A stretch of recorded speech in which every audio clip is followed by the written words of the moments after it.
تازہ ترین ویڈیوز کے لیے چینل کو سبسکرائب کر کے بیل آئیکن اور آل نوٹیفیکیشن پر کلک کریں تاکہ آپ کو ملے ہر اپڈیٹ سب سے پہلے۔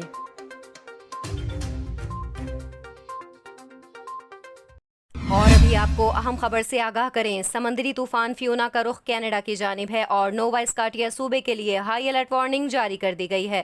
غیر ملکی خبر ایجنسی کے مطابق سمندری طوفان فیونا برمودا سے آگے بڑھ گیا ہے۔ طوفان کے بعد برمودا میں ہزاروں صارفین بجلی کی فراہمی سے محروم ہو گئے، تاہم متاثرہ علاقوں میں کم نقصان ہوا۔ امریکی طوفان مرکز نے بتایا کہ سمندری طوفان فیونا کے باعث 125 میل فی گھنٹہ کی رفتار سے ہوائیں چل رہی ہیں اور جب یہ کینیڈا سے ٹکرائے گا تو شدید نوعیت کے طوفان میں تبدیل ہو جائے گا۔ رپورٹ میں یہ بھی بتایا گیا کہ طوفان کے باعث اٹلانٹک کینیڈا اور صوبے کیوبک کے مشرقی علاقے شدید متاثر ہوں گے۔ کینیڈا کے وزیر اعظم جسٹن ٹروڈو نے سمندری طوفان فیونا کو انتہائی بری خبر قرار دیا اور کہا کہ اس سے خطے میں خاطر خواہ اثرات پڑیں گے۔